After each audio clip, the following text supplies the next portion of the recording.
I'm Ellie Lindsay, and I've got no declaration of interest at all on the subject matter. But I'd really like you, all of you, to reflect just for one moment to think, are chronic leg and lymphatic problems a product of an aging society or a different society, an indifferent one? And as you can see, the Venus Forum of the All Pod Parliamentary Group have really highlighted this with the document, The Silent Crisis. And also recently I worked very closely with Sergio Giancini in Italy, where he actually underpinned this with an international problem. So we haven't really moved on, have we? And when you think about it, what has changed? And I have to say, I don't think much has changed over the years. And the problems are there. Global challenge, a major, major demographic shift. And that doesn't only impact on science, research, and technology, but the change, the society change. We have got in the UK the largest elder population ever. And the younger are now just, sort of with birth, etc. But this isn't just UK only. This is global. So the challenge is impact on each and every one of us, wherever we are in the world. People, though, are alone, they're suffering, and they have multifactorial problems. So my concern is, where is health promotion and education support, especially in venous lymphatic disease? Not a priority. So the changes and challenges are very, very clearly identified in this world today. As soon as you get referred, it becomes an interdisciplinary team, and you sometimes never see the same person. You're signposted to A or B. So the enormous challenge for practitioners in whatever field you're in, and we're here talking about venous lymphatic problems, we're under enormous pressure. And whilst we're striving to improve quality of care, efficiency, it really has an impact on all of us. So always think, what are the challenges for the individual needing our care? Because they're the ones that depend on it. So when I look at care versus efficiency, what do I mean? What do I really mean? Well, for me, it's the older person, the loneliness, the isolation, the socially disadvantaged, and the paucity of public health promotion. That really has an impact on my work. Because years ago, we used to talk about knowledge is power. And where is it today? It's still knowledge is power, but where is the knowledge? We have a massive shortage of global practitioners. And in the UK, the nursing situation is in crisis with 100 and I think 25,000 vacancies.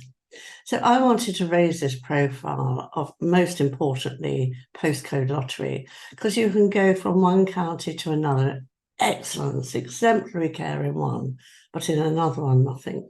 So I absolutely am lobbying government to address this, because enough is enough. For me, the emotional impact is enormous. And I have a very dear friend in Catalonia, an artist, where this lady, this painting he did, encapsulates it all. The emotions of an individual living with lower limb problems. And I showed this to a nice young gentleman in his 20s. I said, what do you think of it? What do you see in this painting? He said, golly, that's my grandma. She's just like that every Sunday when I go to see her. She's in such pain with her leg ulcers. And she sits there like this with her forehead. So we've got to look at quality of life and what are we doing about it? How can we address it? How can we reduce it with the pressures we've got now? And also, I think this 42-year-old lady who I've had the privilege of knowing, fortunately, she did heal at her leg club, but her years of depression, started smoking, had to give up work, everything. She had no quality of life. I actually wrote about her. And, she was a changed person when her ulcers healed. So we should never forget the impact of living with lower limb problems. I can remember my late mother saying, I can't wear that. and I want to keep my shoes. She suddenly had to, she had edematous limbs, and she didn't want to revert. And I often think back, we always assume we know best, but we should listen and hear what they're telling us and how we can then enhance their individual self-esteem, etc. Because we do lose our independence when we're not well. And this can lead to depression, social isolation, but never ever forget the impact on their loved ones, family, friends. And quality of life is a key factor when you have to go into compression hosiery, especially flat knit. So there's a lot of hidden wounds there. And I talk about the hidden wound because I feel so strongly about it. I always think that it's one thing that we look at what we're looking at, and we see what we want to see. But what do we see inwardly? How do we feel? How does that individual feel? And I think I've had the privilege of this lady. I didn't know who was caring for her father, but the impact, I had permission from her. My father actually said, I think I've had it. I don't want to go on if this is what my life is going to be like. I think I'm on the way out.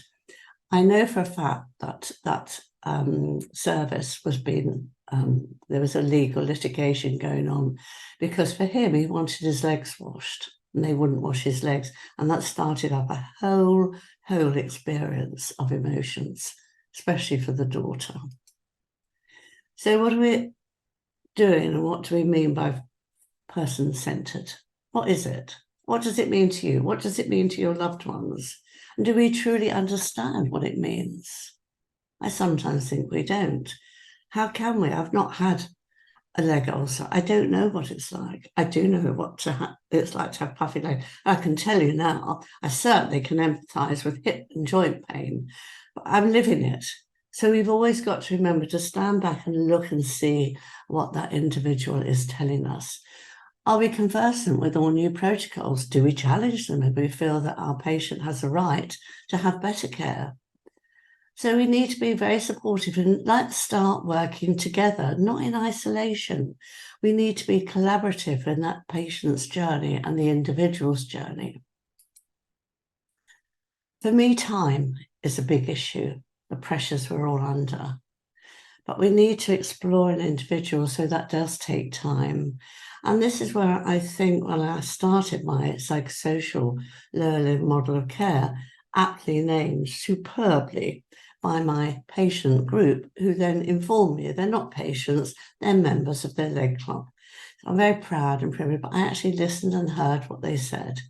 And I think it's a very good example of what person-centered care delivery means, because it really does mean valuing the individual, respecting them, but also their friends or their family if they come and listen, and give compassion, dignity, and respect. And we all work together. There's a lot of myths out there that you only have a cup of tea at leg club. They don't treat, let's get something right. Let's start, breaking down barriers, attitudes, beliefs, and entrenched behaviours. Because you can see in that diagram, we work with everybody. I can't do it alone, and my colleagues can't do it alone. But together, we can be a powerful force of multidisciplinary, multi-agency teams, complex wound clinics. We complement, we love working with them. We're not trying to take over. This isn't the panacea, but where you haven't got a clinic, it can be, but it also complements clinics. And we always strive to change behaviours, making them modify into well-leg mentality and the social setting of reintegrating into society. So it's a very social approach to lower limb care, and I think these photographs encapsulate everything. It's also cost effective, and we've demonstrated that with an international journal, and we've got another one coming out looking at the cost effectiveness of well-leg regimes. So it really is an alternative or a complementary, it depends how you look at it. But the whole thing is to make sure that individual is at the centre of leg club care. So what on earth is it? Everyone says, oh, this model, what is it? Well, you can see quite clearly it's set in a non-medical environment. Nobody challenges the situation of when they have blood transfusion services arriving in a bus or going into a hall. Nobody challenges that. But the thought of lifting out care into a social, non-medical environment is absolutely unacceptable to a lot of people. But you know what? It works. And that's the most important thing, because it's people we're talking about. It's informal. We know what's going on out there, but we want it to be opportunistic and bring people in as a preventative role. And obviously, we don't have appointments. It's collective. They're living the experience. They're sharing. And that photograph at the end, you've got a podiatrist, you've got nurses caring, and you've got a student observing. You know, it's all of us working together. And it's a lovely, lovely leg club. And they share their experience. They've got peer support. But most importantly, the World Leg regime has been the ethos of the leg club from day one. Keep people that are healed, healed. Gone are the days of, oh, well, you know, any problems, see the GP. I used to say it myself when I was in the community. So I've lived it and done it as well. Our philosophy really is an emphasis on wellness and maintenance of health, because I think it's not just the lower limb or lymphatic lower limb that, you know, it is person getting back into society. And there's walking club, and there's a lovely photographic club at a leg club where the volunteers and the members that can mobilise without, you know, too much of a problem, go out and take photos and come back, and then they celebrate with poems and things. And this is a lovely one here. And the gentleman with the dressing on his head is 102. Now, he was deemed housebound, and the Clanidois Leg Club are in action there with their music blaring. And I've got lovely videos, but I don't have time to show it, sadly. But positive health beliefs, education, and health promotion are the core elements as well. So it really is the key, the nugget, the golden nugget is empathy and support of each other. So, ladies and gentlemen, that's my story. Thank you.